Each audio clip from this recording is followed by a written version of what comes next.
అందరికీ నమస్తే అండి. కొంత కొన్ని ప్రభుత్వ శాఖల్లో ఉద్యోగులకు జీతాలు సరిపోవు. ప్రభుత్వాలు ఇచ్చిన జీతాలు సరిపోక అనధికారికంగా ఇల్లీగల్గా అవినీతికి అలవాటు పడి మెక్కుతూనే ఉంటారు. ఈ మెక్కడం అనేది సహజమే. ప్రతి శాఖలో ప్రతి డిపార్ట్మెంట్లో, అది ఎడ్యుకేషన్ డిపార్ట్మెంట్ అవని, గనుల శాఖ అవని, వాణిజ్య పన్నుల శాఖ అవని, వైద్య శాఖ అవని, సంక్షేమ శాఖ, ఎందులో అయినా ఇది అంత కామన్. కరప్షన్ ఎవడో కంట్రోల్ చేయలేడు, చాలా కష్టం. కానీ దీనిలో మానవత్వం అనేది ఒకటి ఉంటుంది. మనిషిగా పుట్టాం కాబట్టి సాటి మనిషికి పెయిన్ కలగకుండా మన పని మనం చేసుకోవాలి అనేది ఒకటి ఉంటుంది. ఇది కూడా వదిలేసినోడు అసలు మనిషే కాదు. వాడికి ఆ ఉద్యోగంలో ఉంచడమే అనవసరం. ఇలా పోనీ ఉద్యోగం నుంచి తీసేద్దామన్న అసోసియేషన్లు, కుల సంఘాలు వచ్చేస్తాయి, ఉద్యోగ సంఘాలు వచ్చేస్తాయి. అప్పుడు ఆ సంఘాలు అన్నింటి మీద చర్యలు తీసుకోవాలి. లేకపోతే ప్రభుత్వం చేతగానితనమే, ఆ మంత్రి చేతగాని మంత్రే. ఒక ఫక్తు ఎగ్జాంపుల్, చింతలపూడి ప్రభుత్వ బాలికల ఎస్సీ వసతి గృహంలో రాత్రి 10 గంటల సమయంలో ఒక బాలికని, ఒక చిన్న పాపని 10 గంటల సమయంలో బయటకు పంపించింది ఆ వార్డెన్. ఎంత తప్పండి! అసలు బుద్ధి జ్ఞానం ఉన్నోళ్ళు ఎవరైనా ఇలా చేస్తారా? ఎంత నీచం చెప్పండి. రాత్రి 10 గంటల ఆ అమ్మాయి ఏంటంటే దుప్పటి అడిగిందంట. కప్పుకోవడానికి దుప్పటి ఇవ్వండి, చలేస్తుందని అన్నదంట. దుప్పట్లేదు, ఏం లేదు, ఉంటే ఉండు లేకపోతే వెళ్ళిపో అన్నదంట. అనేసి బయటికి పంపించారంట ఆ అమ్మాయిని 10 గంటల టైంలో. ఆ పేరెంట్స్కి ఫోన్ చేసి మీ అమ్మాయిని బయటికి పంపించేస్తున్నాము, తీసుకెళ్ళిపోండి అన్నారంట. చూడండి ఆ పేరెంట్స్ వెర్షన్ ఒకసారి. పిల్లలకి ఇచ్చి బయటకు పంపించారు, పెద్దోళ్ళు ఎవరు రావట్లేదని మళ్ళీ ఫోన్ చేసి తల్లులు ఫోన్ ఎత్తలేదు. ఫోన్ ఎత్తకుండా పిల్లలకి ఇస్తే వాళ్ళు వస్తారేమని నేను 10 దాకా అక్కడే బయటకు వస్తారేమో, మేడం గారు ఎందుకు పంపించారంటే అని అడిగిదామని, బయటకు పంపిస్తారేమని 10 దాకా ఉన్నాను. అయినా రాలేదు. పాపను అసలు ఏం జరిగింది ఏంటమ్మా అని అడిగితే నేను దుప్పటి అడిగాను డాడీ. దుప్పటి అడిగినందుకే నిన్ను మొన్న వెళ్ళిపోమన్నా కదా, నువ్వు ఎందుకు ఉండవు ఇక్కడ, మీ నాన్నకి ఫోన్ చేయని వాళ్ళిద్దరితో ఫోన్ చేయించిందండి మేడం గారు. మరి తర్వాత ఏం జరిగిందో మనకు తెలియదండి. పాపను తీసుకుని ఆమెను అడుగుదామని ఉండా ఎంతసేపు చూసినా రాలేదు. ఆ టైంలో మా ఆవిడ నేను ఇద్దరం వెళ్ళాము, పాపను తీసుకొచ్చాము.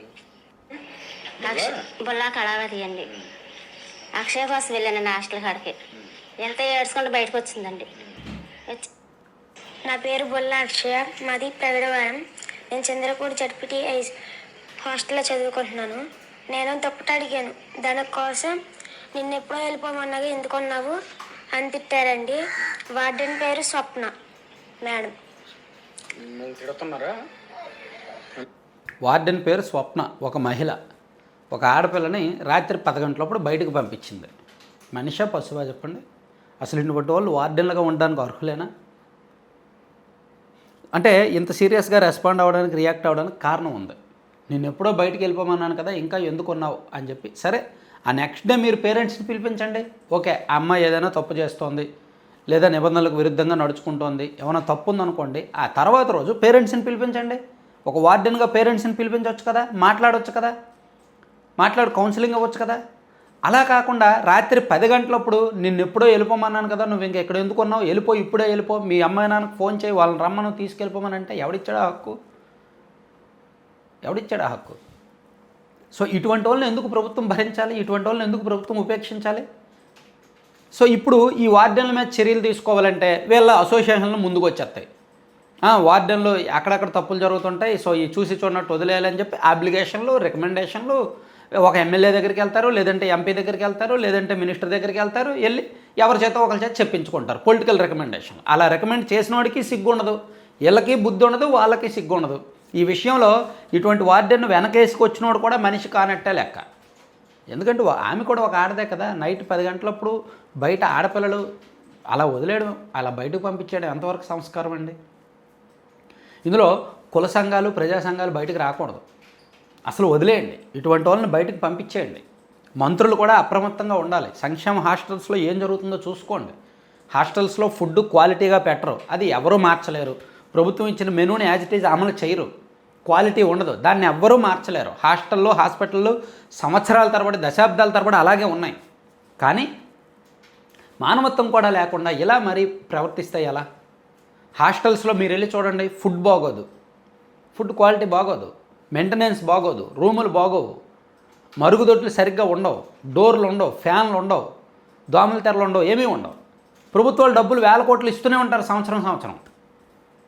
ఈ మంత్రులు వారానికి ఒకసారి మీడియా ముందుకు వచ్చి బిల్డప్లు కొట్టడానికి, కబుర్లు చెప్పడానికి ఉంటారు.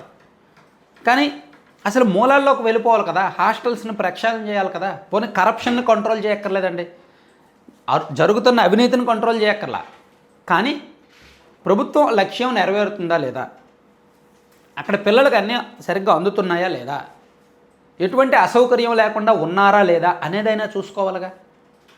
వార్డెన్స్కి ఎప్పటికప్పుడు సీరియస్ యాక్షన్స్ తీసుకోవాలిగా. ఇటువంటి తప్పుడు చేసే వాళ్ళని సీరియస్ యాక్షన్స్ తీసుకుంటే రేపు పొద్దున్న ఇంకెవడో చేయడు.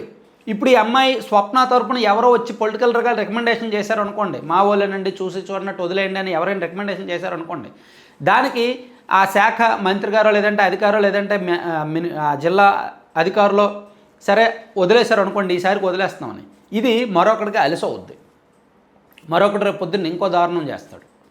కాబట్టి ఇటువంటి వాళ్ళని ఉపేక్షించకూడదు, క్షమించకూడదు, సస్పెండ్ చేయడం కాదు, డిస్మిస్ చేసేయాలి. అసలు నీకు ఆ ఉద్యోగం చేసే అర్హత లేదమ్మా, నువ్వు ఇంటికి వెళ్ళిపో, నువ్వు వేరే ఉద్యోగం ఏదైనా చూసుకో అని చెప్పాలి. అలా చెప్పే గట్స్ ప్రభుత్వానికి ఉంటేనే ప్రభుత్వం సమర్థత నిరూపించుకుంటున్నట్టు, లేకపోతే అనవసరం.